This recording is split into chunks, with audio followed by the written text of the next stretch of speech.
Olá, seja bem-vindo a mais um PodBet, o nosso podcast. Seja bem-vinda, Beth, a mais Obrigada, um podcast. Rodrigo. Vamos lá, vamos conversar um pouco sobre tudo, né? Eu tô com esse verde esmeralda aqui, mas não tem nada a ver com o Mundial de Clubes, não. Não tem nada a ver com Copa do Mundo de Clubes. Nenhum time que foi eliminado, nada disso. Deixa, deixa pra lá, né? O Mundial é só pra quem tem. E aí, Beth, tudo bem? Tudo bem, tudo correndo, né? Correndo muito. A gente não para um minuto nessa vida. Parece que quanto mais passa o tempo, mais o dia fica cheio de coisas para você fazer. Tem um pessoal, pessoas, filósofos, assim, eles falam, sociólogos também, falam que parece que a noção do tempo nosso está cada vez mais rápido, né? Então, eu fico pensando nisso, porque o dia tem 24 horas. Tem 24 horas hoje, tinha 24 horas há 5 séculos atrás, sempre teve 24 horas, não é? Só que agora, eu acho que agora a gente coloca tanta coisa no dia que a gente acha, a sensação que nós temos é de que o dia passa muito rápido. Mas é porque nós temos mais coisas para fazer, eu acredito. Acho que há algumas décadas atrás, quando as pessoas terminavam seus trabalhos 4 horas da tarde, 4h30, 5 horas no máximo, ia para casa, tomava um banho, comia alguma coisa, pegava a cadeirinha, ficava na frente da casa, não é? Sem risco, sem perigo, né? Batendo papo. Aí olhava no relógio, era 7h30. Daqui a pouco olhava, era 8 horas. Quer dizer, dormia 8h30, 9 horas. Né? Acabava a novela, o povo já... Acordava 4h30, 5 horas da manhã, o dia recomeçava de novo e assim ia. Agora não, agora tudo é mais forte, mais intenso, digamos assim, né? E hoje Muito intenso. Hoje a gente é bombardeado de informação todo momento, né? Exatamente. Antigamente você deitava, né? As pessoas iam dormir. Você acha que elas levavam o celular? Hoje todo mundo vai deitar, leva o celular junto. E eu já vi já uns especialistas falando que isso aí atrapalha, né, Claro, a qualidade do sono. Exatamente, porque quando eu converso, eu tenho várias amigas que são psiquiatras, né, lá em São Paulo, e elas me dizem o seguinte, porque eu também demoro um pouco para dormir e tal, não durmo muito, durmo pouco. Tem que fazer a higiene do sono. O que significa fazer a higiene do sono? Significa que 40, 50 minutos antes de você ir deitar, você tem que parar tudo, na verdade.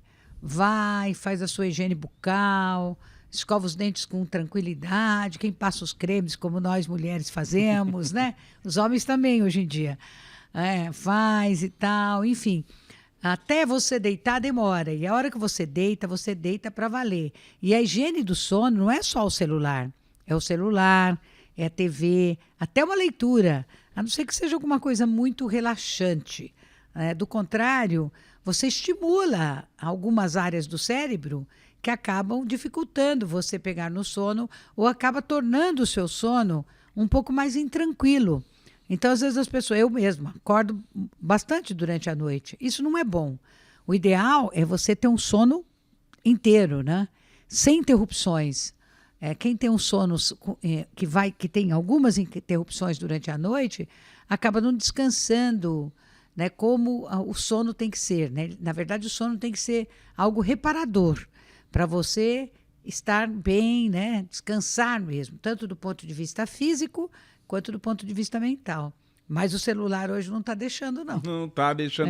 E o pior, assim, que além da gente ser bombardeado de informações, de uma maneira geral, então desde uma receita que chega lá no vídeo, um reel lá que você para ver, você tem a qualidade das notícias que chegam também, são horríveis, né? É guerra, é apocalipse climático, é genocídio, assim, só coisas horríveis. Horríveis.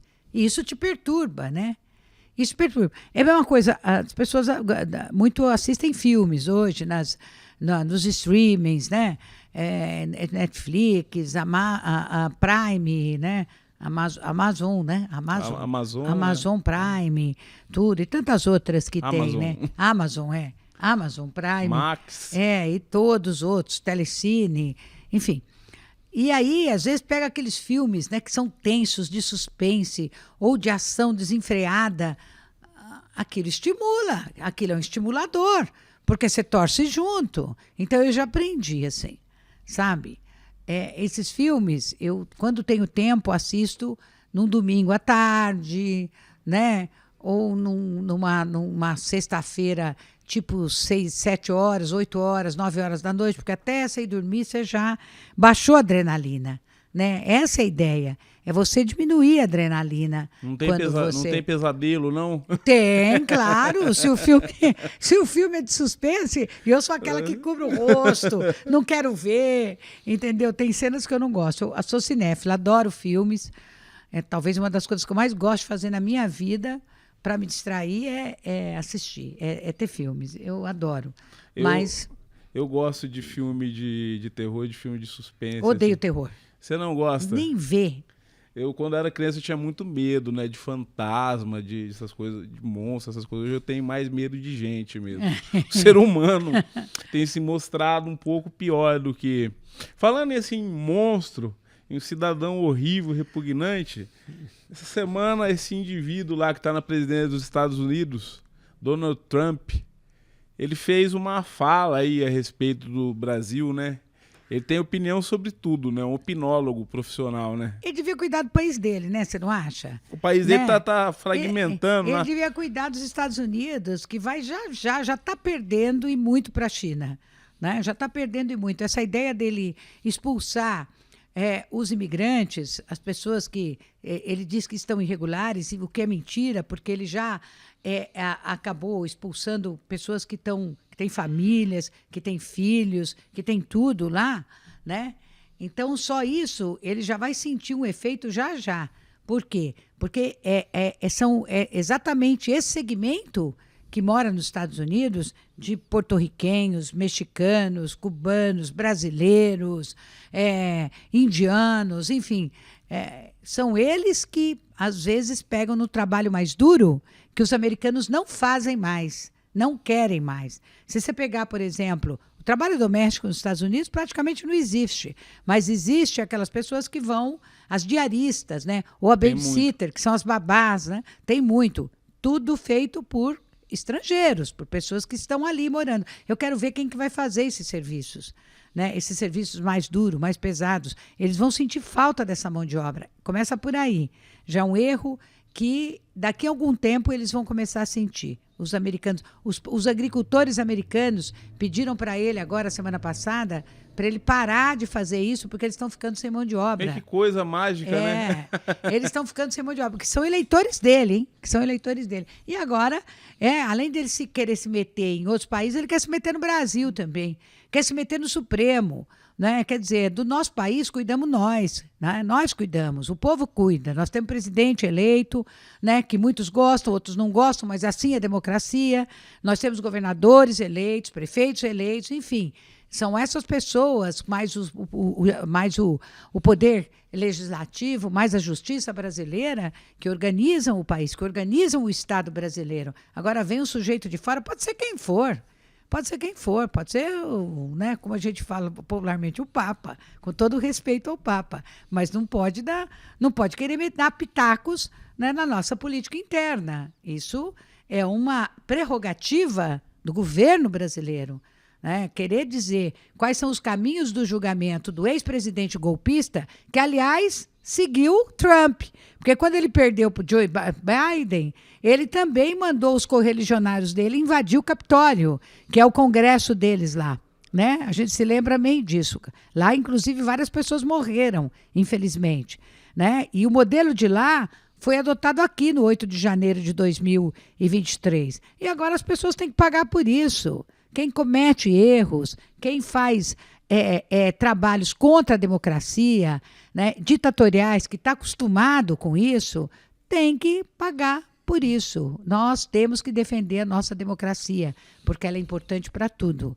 Né? Ela é importante para as pessoas poderem empreender, ela é importante para as pessoas poderem se desenvolver, para o país se desenvolver, para a gente ter paz, para a gente ter sossego, para a gente poder ser uma nação civilizada, né? Uma nação que possa competir em igualdade de condições na ciência, na agricultura, na questão ambiental, na cultura, na educação, com qualquer outro país do mundo. E a gente só acontece isso num ambiente de paz, de tranquilidade e, sobretudo, no ambiente democrático. Agora, eu acho interessante assim, a postura dele. Você citou o caso dos imigrantes, né? Que começou a fazer essa caça às bruxas. É interessante que eles apregou, por exemplo, na hora de ser extremamente preconceituoso a um nível de crime, de cometer um crime, não, isso é minha liberdade de expressão. Então o cara é racista, Ku Klux Klan é racista. Mas ela tem a liberdade de expressão dela. Olha, o cara defende o ódio às mulheres, o ódio à população LGBT. Mas é a liberdade de expressão dele. Aí você pega pessoas dentro das universidades, estão sendo deportadas porque estão fazendo críticas ao governo dele. Então, você criticar quem está no poder, onde que está essa liberdade de expressão? E eu cito também uma outra situação. Vocês viram aí o campeão lá de tênis de mesa, lá, o brasileiro, Hugo Calderano, um dos melhores, ele é o maior mesa tenista da história das Américas. É o maior. Ele derrotou todos os melhores do mundo, chineses, nunca ninguém tinha conseguido, isso é o melhor. Aí ele foi disputar um torneio em Cuba, disputou o torneio, foi inclusive o que classificou para... Cuba, que aliás, a gente, diga-se de passagem, tem um investimento em esporte muito grande, sempre se destacaram, sim, né, mundialmente em várias modalidades lá, esportivas. Nessa competição que ele disputou em Cuba, ele se qualificou para os Jogos de Paris. E aí, por conta dessa viagem que ele fez em 2023 a Cuba, eles barraram o tenista brasileiro, o mesa tenista brasileiro, numa competição oficial. Como que você faz isso?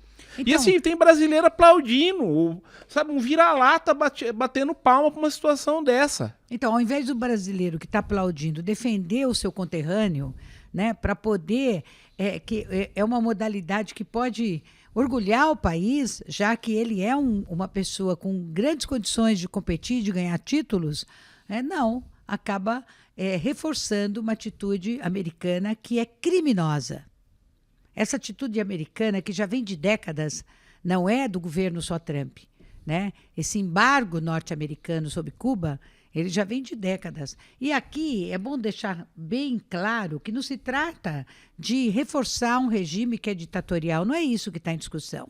O que está em discussão é a relação humanitária de um país sobre outro, de um povo que às vezes passa fome por conta do embargo que os Estados Unidos já coloca sobre Cuba há décadas. Eu acho engraçado décadas. Que ele não faz embargo à China, né? Então, por exemplo, a China... A China está livre. A China está livre, e a China também não tem alternância de poder. Então, tem um partido comunista. É um partido único. É o partido comunista. É o partido comunista. O partido da China é comunista. Pois é. O presidente se autodeclara comunista. Você pode falar se é ou não é, a gente vai fazer um debate aqui...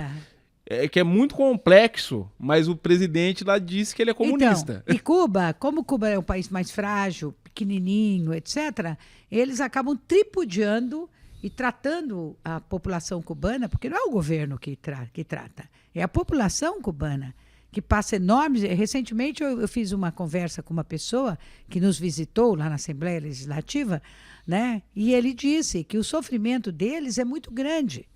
Cadê a humanidade? Ele permite que o Netanyahu, né, feche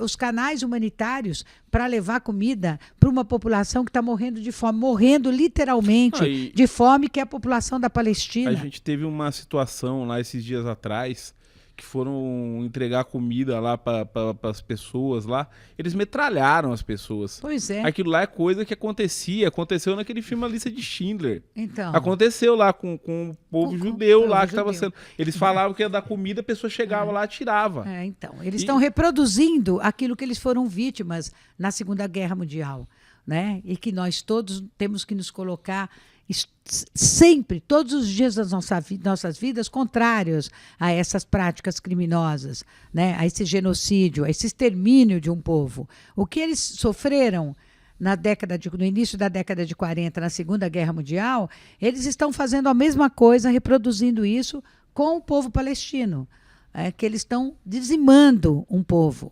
Né? Eles querem destruir a Palestina. Eles não suportam a ideia de ter um país livre e soberano, que tantos outros países desenvolvidos defendem, inclusive a própria ONU, inclusive o governo brasileiro e a população como um todo. Recentemente nós tivemos manifestações em todos os países mais desenvolvidos do mundo a favor da Palestina. A Irlanda, inclusive, rompeu relações com... Tivemos na França, tivemos na Espanha, na Itália, na Alemanha, em Bruxelas, na Holanda, em tudo quanto é lugar, né?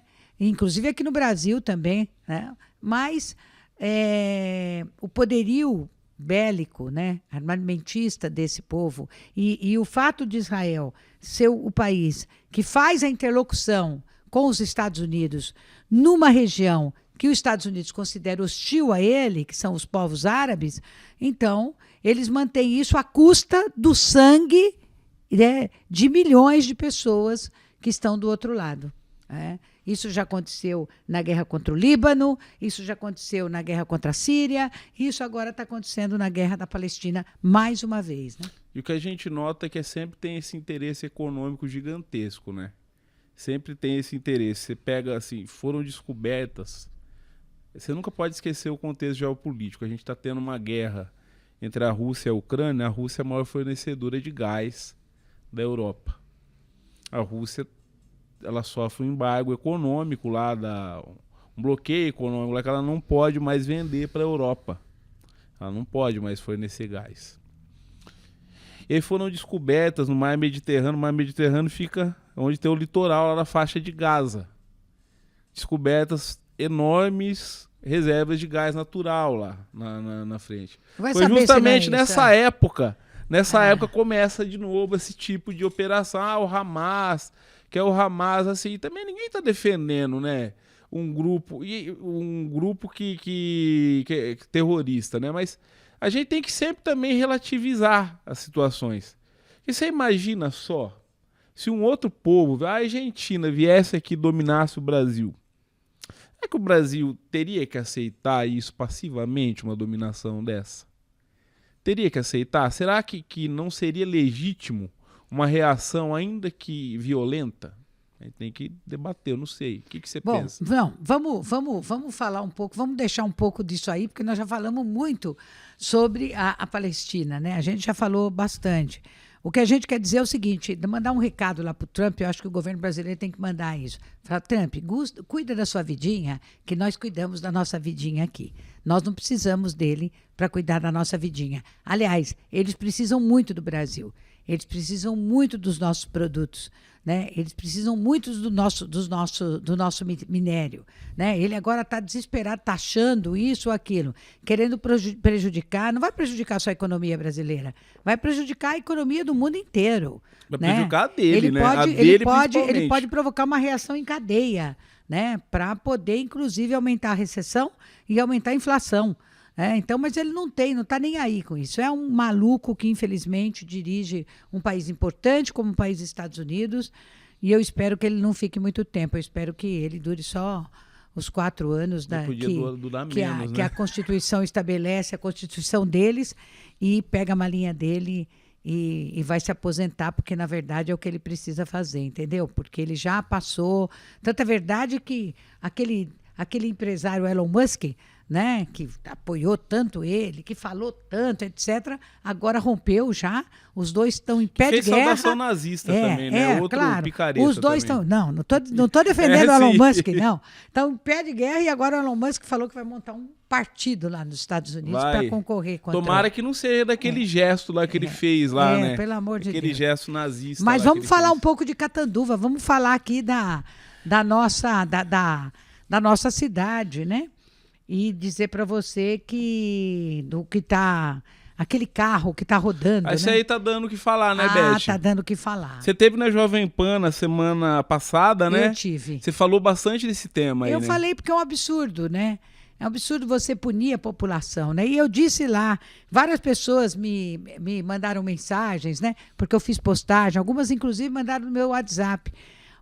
Deputada, eu trabalho eu até fiquei sensibilizada, eu trabalho no hospital. como é que eu vou deixar o meu trabalho a cada 2 horas? Vou ter que descer, vou ter que correr até meu carro onde ele está estacionado, trocar ele de lugar, quer dizer... Se tem um detalhe... Se ela está atendendo gente, está atendendo uma urgência, está dentro da sala de cirurgia, como é que faz isso? E tem um detalhe nessa questão que pouca gente está atinando. Você não pode, né, no sistema, assim, a não ser que eles vão mudar a regra de estacionamento rotativo. Você não pode ficar renovando. Eu parei num determinado lugar que estava livre, ficar renovando o dia inteiro. Você não pode, porque você está desrespeitando a regra da rotatividade. Então é uma situação problemática. É uma situação problemática. Eu fico pensando assim, ninguém é contra regular as coisas. Tem que ter, né? Tem que ter uma certa rotatividade para quando uma pessoa um comprador, um consumidor vai lá no comércio da cidade poder chegar e tal. Não, ninguém é contra isso. Só que assim, como que fica? A pessoa que trabalha, ela vai destinar a renda dela para essa empresa. Exato. Ninguém é contra isso. Agora, você constrói a organização de trânsito numa cidade dialogando, coisa que a atual gestão não sabe fazer, né? O diálogo passou longe aí. Né? Você dialoga com os comerciantes, você dialoga com com os trabalhadores, você dialoga com a comunidade. Agora você entrega um serviço desse, né? Praticamente com prejuízo para a prefeitura, porque receber o que a prefeitura está recebendo para entregar para uma empresa que é inidônea, que já deu problema em vários lugares, em vários lugares. Teve né? a reportagem. Exatamente. Né? Você entrega para ela encher os bolsos de dinheiro, né, do nosso povo, entendeu? E gastar isso em outro lugar ainda, porque nem daqui ela é. Né? Além de prejudicar a população, de multar as pessoas, porque as multas não chegaram ainda, mas infelizmente elas chegarão.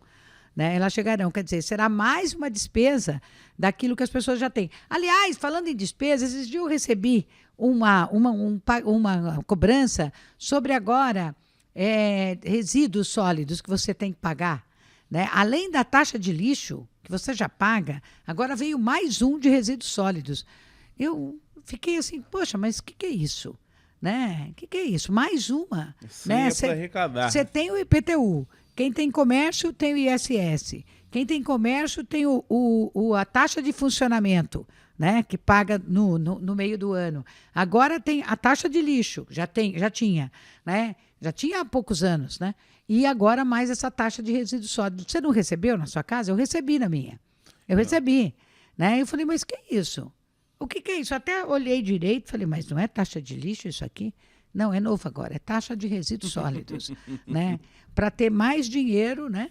Agora, eu não sei para onde vai esse dinheiro todo que eles arrecadam, né? Que vive falando que não tem, né? Para aplicar nisso, para aplicar naquilo, para fazer políticas públicas, para colocar um asfalto de qualidade, porque não é de qualidade, né? Eles colocam, às vezes, um recap em uma ou outra rua, alternada, assim, alternando, né? Para falar que está fazendo na cidade inteira. Então, eles fazem num lugar, depois fazem no outro. Aí dá um ventinho, já começa a sair os pedregulhos, entendeu? Né? Quer dizer, isso é muito ruim. Então, falta uma cidade que, como eu disse na Jovem Pan, uma cidade que não tem planejamento. Né? Que não tem planejamento para curto, para médio e muito menos para longo prazo. Isso é uma pena, né? Porque a gente vê, ela já teve uma possibilidades de ser um centro, assim, ela é um centro importante aqui para a região, tudo, mas poderia ser mais, né? Mas, o Rodriguinho, ela está perdendo. Esses dias eu peguei a população de Votuporanga. Votuporanga, por exemplo, já vai chegar perto de Catanduva, já vai chegar igual Catanduva. Porque ela tinha 80, Catanduva já tinha 100 e pouco. Hoje ela está com 100 mil já. 105, 105. Quase 110. Quase, né? 110. Nós estamos com 116. Né? Então, Votuporanga é uma cidade que vai de vento em popa. Como é Barretos. Barretos já nos passou. Sim. Nós já estamos comendo poeira, né, por Barretos. Mas por quê? Porque são cidades que, além de serem planejadas, além de ter planos diretores responsáveis, coisa que não é aqui, porque aqui o plano diretor atende a interesse de meia dúzia, em detrimento do interesse da grande maioria da população, Você não tem um plano diretor desenvolvimentista. Você não tem um plano diretor que leve em conta as nossas especialidades, as nossas vocações. Muito pelo contrário, você tem um plano diretor que leva em conta a aplicação de determinadas pessoas que querem fazer empreendimento imobiliário e outro empreendimento imobiliário e outro empreendimento imobiliário. Eu não sei onde nós vamos parar com tanta especulação assim. Né? Porque não tem, se você levar em conta a demanda por moradia, né, ela é inferior àquilo que está surgindo de casas e casas e casas. E outra coisa, às vezes a demanda por moradia pode até ser um número razoável, só que as pessoas não têm condições de entrar em determinados financiamentos. Elas têm que entrar em financiamentos mais baratos, que são compatíveis com a renda familiar que elas têm. Porque não consegue pagar mais do que ganha. Não pode comprometer um salário, né, a renda familiar, com o pagamento de um empreendimento imobiliário. Agora a gente vamos pegar assim, você está citando aí dessa questão. Eles vão abrindo loteamento, e a gente vê em contrapartida regiões como o Centro, Vila Amêndola, São Francisco, Higienópolis, Vila Mota, Vila Celso. Isso. Esses bairros aí estão ficando totalmente esvaziados. E eles têm, se você for analisar, tem uma infraestrutura de serviço, escola, posto de saúde, comércio, até empresas lá que pessoas trabalham, que é interessante, né? Uma infraestrutura interessante, mas está totalmente abandonado, ninguém usa. Absolutamente. Aí você pega e vai lá no Nova Catanduva, eles muito distante das coisas, e difícil você ter os serviços básicos, né? O cara precisa pagar uma conta. Não consegue. Nem transporte, né, Rodrigo? Não tem. Nem transporte a gente tem. Não tem nem acesso, né? Vamos falar. O transporte, as linhas são... O intervalo de uma linha para outra é enorme. Né? Tem dias que não tem o transporte, como às vezes no sábado não tem, às vezes no domingo não tem. Domingo não tem mesmo, né? Feriados, etc. Então já começa por aí. Agora, essa população desses bairros que nós citamos, a Vila Mota está esperando um postinho de saúde faz anos. Faz anos que eles estão esperando. E é uma população mais velha, mais idosa. Então, é uma população que precisa de mais serviços, principalmente na área de saúde. Né? Na área de saúde, na área de lazer. E não temos nada. Né? Se você pegar Vila Mota, você pegar São Francisco, Vila Celso, Vila Amêndola, são bairros tradicionais da cidade, mas que não tem quase nada. Você não tem... Se as pessoas de idade quiserem, numa tarde, se reunir num espaço para poder fazer uma dança, para poder não integrar, tem. Jogar um joguinho de cartas, um dominó, tomar um lanche, enfim, não tem. Né? Você não tem... E não tem a perspectiva de ter também, porque essa população está envelhecendo. E você não oferece, o poder público municipal não oferece nada para eles, absolutamente nada. Né? De vez em quando faz uns joguinhos aí de regionais da terceira idade e ponto. Né? Mas isso não basta. É preciso muito mais. Porque se você observar o percentual, é possível já notar que a população idosa na cidade já está crescendo e a perspectiva é crescer muito mais nos próximos de 5 a 10 anos. Ultrapassar, inclusive, nos próximos 10 anos da população mais jovem. E qual a política pública que você tem para essa população? Zero? Nada. Né? Porque o que tem e nada é quase muito parecido. Eles tratam, na verdade, esse negócio, essa questão, como um problema de asilo, né? Que hoje mudou o nome lá, mas é como se fosse... Hoje é instituição de longa permanência. Isso, eles tratam como se o problema da população idosa fosse isso. Conseguiu ficar aposentado, ficar lá no banco da praça, lá fazendo nada, ou ir para uma instituição dessas. Agora, fico pensando assim, você não tem uma atividade física, que você falou, não tem uma dança... Porque não é só a questão física, você tem a questão emocional também. Uma pessoa está lá o dia inteiro enfiada na casa, ela parou de ser produtiva, né, de participar da vida produtiva. Como que essa pessoa fica? E tem a própria questão da renda também. Ela morre mais rápido. Porque se ela se aposenta, né, que é um direito de toda trabalhadora e de todo trabalhador, chega uma hora que está cansado, quer quer ter sua aposentadoria. Mas o fato de ter aposentadoria não significa que a vida acabou. Muito pelo contrário, a vida ela vai oferecer novos caminhos, como uma pessoa aposentada. Então, ela quer se relacionar com os amigos, ela quer se encontrar à tarde para tomar um café, não é? Ela de manhã quer fazer, às vezes, uma caminhadinha de acordo com a sua disponibilidade física, disposição física, né? Ela quer que um médico olhe ela, né? Um profissional da saúde que faça uma avaliação periódica nessa pessoa, ela quer ter acesso a medicamentos. E não é só, a gente às vezes pensa na saúde em primeiro lugar, mas às vezes as pessoas são saudáveis, mas acaba adoecendo porque não tem o que fazer. Porque não tem como fazer. E hoje a vida mudou. Antes, você tinha... Esses dias eu estava vendo um filme muito interessante, né? Acho que acontece... Foi um filme espanhol. Né? Aí a mãe vira para a filha e fala assim, não, a filha mais nova, você não pode se casar. E ela estava apaixonada por um rapaz. Porque você, pela tradição, você tem que cuidar de mim. E ela, né... Ela só foi se unir a um homem que ela amava depois que a mãe faleceu, né? Quer dizer, sofreu uma parte da sua vida. Hoje acabou isso, né? Hoje acabou. Primeiro que os casais têm um filho só, quando tem. De 1 a 2, quando tem. Segundo, os filhos já criaram asas, já se formaram, já estão trabalhando, e mesmo que não se formaram, já encontraram seus empregos, casaram, constituíram outras famílias, etc. Não moram, às vezes, na mesma cidade. Como é que faz? Como é que ficam esses idosos? Quantos idosos sozinhos você tem morando na cidade? São muitos. Certamente o IBGE deve nos trazer esses dados. E qual é a política voltada para eles? E se esses idosos precisam de cuidadores, eles têm dinheiro para pagar um cuidador? Não tem. Então, são serviços obrigatórios que deveriam ser oferecidos pela Prefeitura Municipal, deveriam ser oferecidos por um trabalho transversal entre Secretaria Municipal de Saúde, Secretaria de Desenvolvimento Social, Secretaria de Esporte, Secretaria de Cultura, enfim.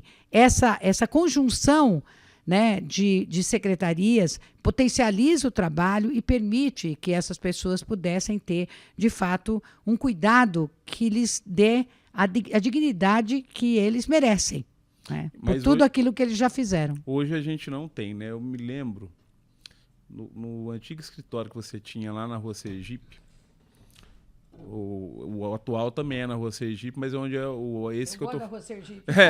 O outro é lá onde é hoje o CREAS, perto lá da Casa Bahia, perto da praça lá. O anterior. O anterior. Eu tava lá daí um dia e veio uma senhora lá, a secretária que estava na época, ela tinha dado uma saída e eu acabei atendendo. Uma mulher, ela tinha por volta de uns 40, 50 anos, mais ou menos. E ela vinha pedir se a gente não conseguia fazer um ofício, tentar conseguir uma vaga para a mãe dela em algum dessas instituições de longa permanência. A mãe dela tinha Alzheimer. Eu lembro assim, porque é um negócio que fico lembrando até hoje, assim, corta o coração. A mulher estava há 3 anos sem poder trabalhar.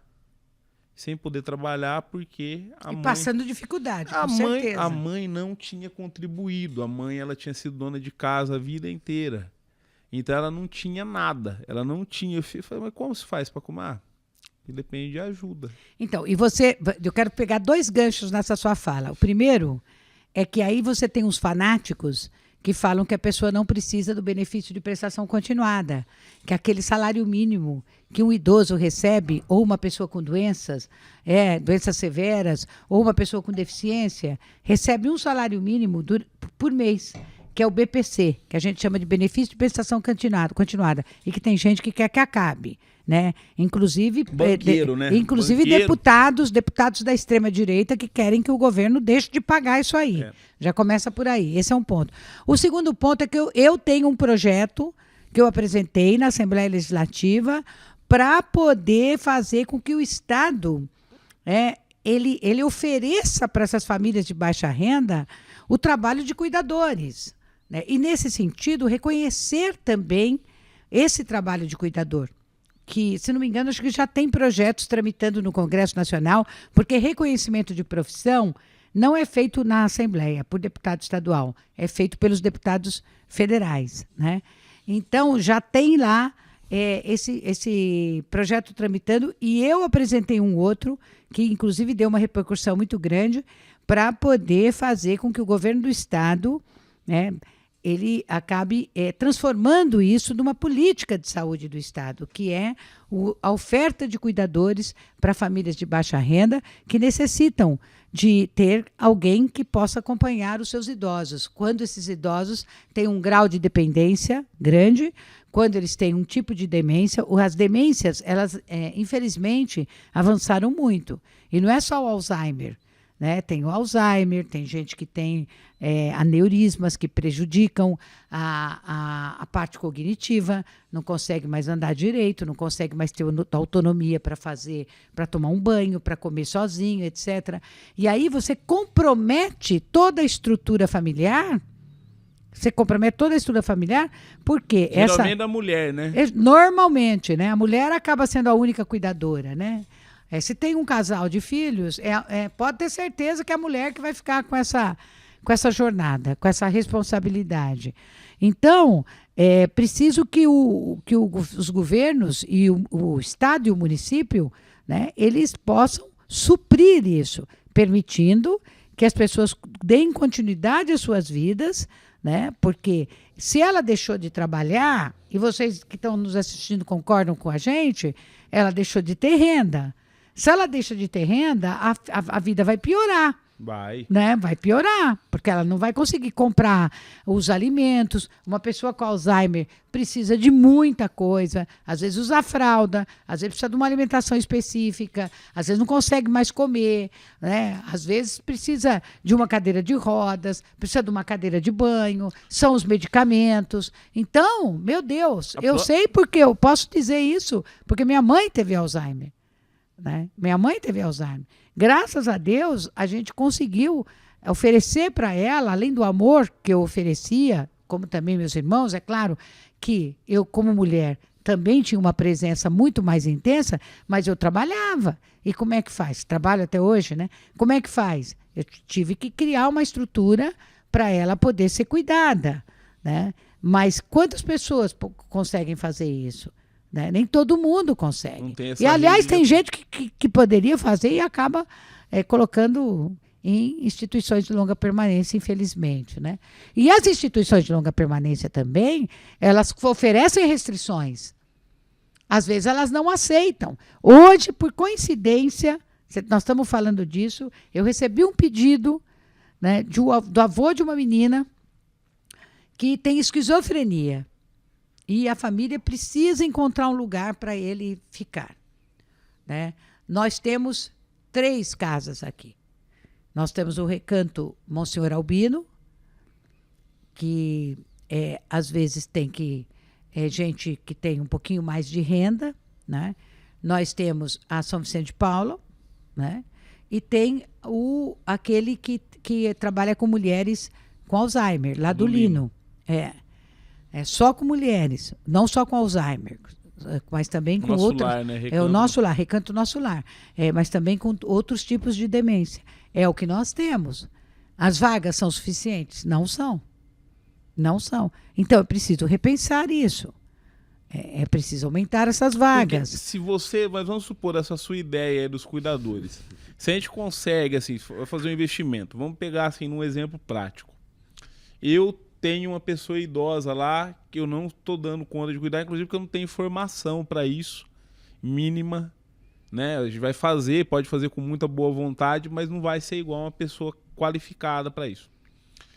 Se o seu projeto passa e eu me enquadro lá nos requisitos, que eu acredito que deva ter um requisito lá para a pessoa poder acessar, aí eu vou, sei lá, no CRAS, na Ciência Social, solicito, se existisse, né, se existir, o Estado contrata essa pessoa e manda na minha casa. Ele pode ter uma política da saúde. Você não tem os agentes de saúde? Sim. Que visitam, né? Pode ter alguém que disponibilize de ficar horas né? Você tem que ter. Para isso, você precisa ter um diagnóstico Sim. da cidade, né? Um cadastramento das famílias onde tem essa pessoa que precisa de auxílio de terceiros, né? Isso é muito importante. Outra concepção que precisa permear essa política é o fato de que nada é melhor do que ficar na família. Porque daí ela pode ficar na casa. Nada né? é melhor. Ah, mas ele tem Alzheimer ou ela, e ele não vai sentir. Ah, lê do engano. Sente. Ah, mas minha mãe não me reconhece mais. Mas sente, né? Tem, às vezes, lá no fundo, algumas lembranças. Eu me lembro que o médico da minha mãe, né? Ele ia sempre visitá-la, que eu solicitava, porque às vezes tinha que fazer alterações na medicação, dependendo do comportamento dela, etc. Aí um dia ele virou para mim e falou, olha, eu conheço pessoas que tiveram uma evolução muito pior, né? Porque a família simplesmente, e famílias abastadas, famílias com renda, que simplesmente não aparecem. Deixam na mão de cuidadoras e vão lá uma vez cada 2 meses. Eu nunca vou me esquecer disso. Ele olhou para mim e falou assim, Beth, se sua mãe está bem como ela está, claro que ela já tinha muitas perdas significativas cognitivas, né? É por conta do amor que você dedica a ela. Então, é bom sempre a gente deixar isso claro. O amor, a presença, o carinho, ela se faz sentir, sabe como é que é? Né? Porque a institucionalização, por melhor que seja o abrigo, por melhor que seja, não é como a casa da pessoa. Não é. Não é. Ele é mais frio. Até porque, às vezes, as pessoas são ótimas, às vezes elas não têm tempo. Né? Às vezes você tem um enfermeiro para cuidar de 10, de 15 pessoas. Sim. Né? Uma enfermeira, um cuidador, um atendente, enfim, é diferente. Né? Se, por exemplo, um projeto desse aí que você apresentou, ele é aprovado, vira lei, você acaba garantindo, você tira a pressão de cima das instituições de longa permanência, que deve ter uma fila gigante, uma pressão gigante para elas. Você garante essa qualidade de vida, né, essa dignidade para a pessoa que possa estar na casa, né, poder estar na casa, estar no convívio com a família, ainda que ela não esteja na melhor condição mental possível. E você também gera emprego, né, para as pessoas. Né? Você tem um monte de gente aí precisando de emprego. E você capacita, né? Qualifica. Porque qualifica. Você não pode pegar uma pessoa e falar, não, você vai ser cuidador. Não, mas é óbvio. Eu tô né? falando assim, mas você pegando gente assim com formação, pessoa formada na área de enfermagem. Claro, porque você tem que testar a paciência, você tem que testar o carinho, o cuidado, a pessoa, porque ela vai ficando mais frágil, né? Precisa saber como pega. Sendo uma política pública tem que ser qualificada. Exatamente. Né? E você sabe que aumentou muito a violência sobre idosos no Brasil, né? Esses dias mesmo saiu uma matéria sobre isso. Isso significa que aumentou a violência sobre idosos indefesos. Idosos que muitas vezes não têm como pedir socorro, não tem como reagir. Né? Então, isso é um problema seríssimo. E uma coisa, às vezes, a criança berra. Né?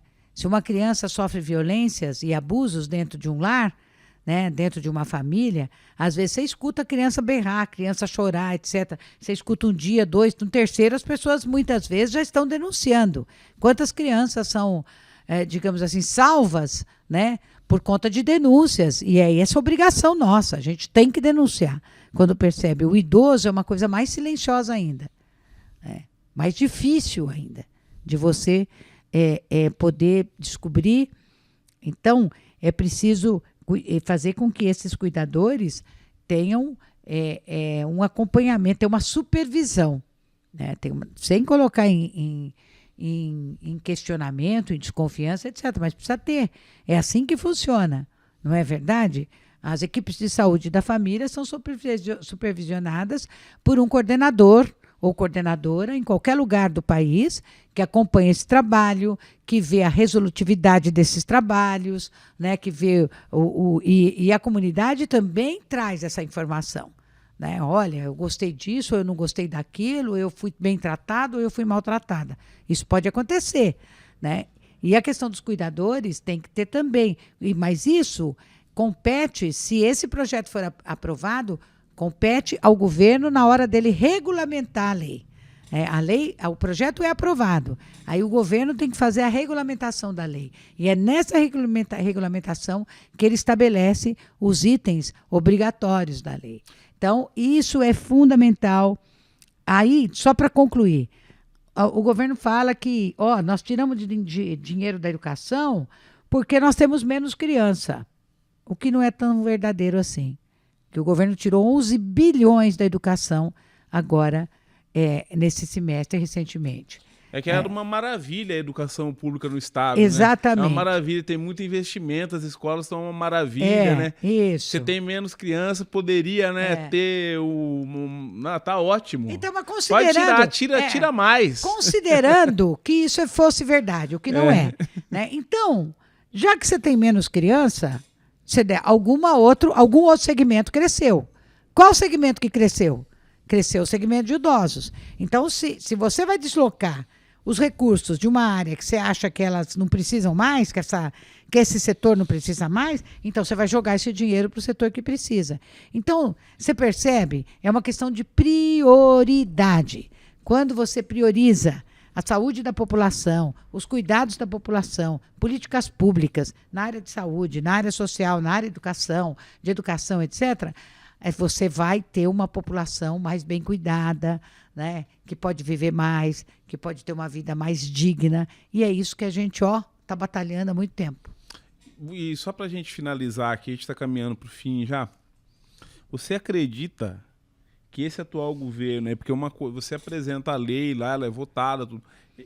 Hoje ele implementaria um projeto desse? O Tarcísio? Nunca. Nunca, ele não está nem aí. Ele fala isso. Ele fala. Outro dia, não sei, mataram, né, porque a polícia mata muito, assim, indiscriminadamente. Né? Ontem matou um jovem de 26 anos que estava saindo do emprego, ou estava indo para o emprego, que estava indo para o ponto de ônibus e na mochila dele tinha uma marmita para ele comer e mais alguma coisa, né? E ele foi morto pelas costas. E o policial disse que confundiu. É assim, eu confundi, sabe? Ele sempre confunde, né? Sempre eu confundi. Perfil, toda hora é confusão. Tem sempre um perfil racial. Porque ele confundiu, porque o jovem era preto, né? E na periferia. Então ele foi morto. Como todos os dias, quase, a polícia mata alguém na periferia dos grandes centros urbanos. Pois outro dia ele não virou e falou, pode reclamar para quem quer, pode ir para o Papa, pode ir para a ONU, para onde for, não estou nem aí. Não foi essa a resposta dele? Não foi essa a resposta dele? Está gravado. Não sou eu que estou falando. Né? Então, se um governador não tem a sensibilidade de cuidar desses casos que são complexos e que precisam da mão do Estado, o que você pode esperar? Nada. Apenas que ele se prepara para se candidatar. É isso. Eles fazem, na verdade, assim, para essas coisas nunca tem dinheiro, mas para a Bolsa Banqueiro... Isso tem. O dinheiro jorra, né? 500, 700 bilhões no ano, né? Exatamente. Aí não falta dinheiro. Mas tá certo. Obrigado aí por mais esse programa aí. Eu que agradeço, né? A gente sempre procura trazer assuntos que são do interesse das pessoas. Às vezes a gente fala da nossa cidade, Catanduva, às vezes a gente fala de fora, fala de São Paulo, fala do Brasil, fala de outros lugares, mas é sempre com esse foco de poder debater sobre questões que são importantes e que estão presentes nas nossas vidas. Impacta, né? Coisas que impactam a vida da gente. Agradeço por mais essa audiência aqui. Você que acompanhou aqui, teve paciência até agora. Não se esqueça, obrigado você que assistiu na Nova TV. Você que acompanha no YouTube, não se esqueça de curtir aqui nossa página e ativar o sininho para quando a gente tiver novos vídeos aí, você poder acompanhar. É isso aí. E compartilhe, comente, mande sua crítica, tá bom? Estamos sempre à disposição aqui para tentar fazer o melhor para vocês. Um abraço, até mais. Até a próxima.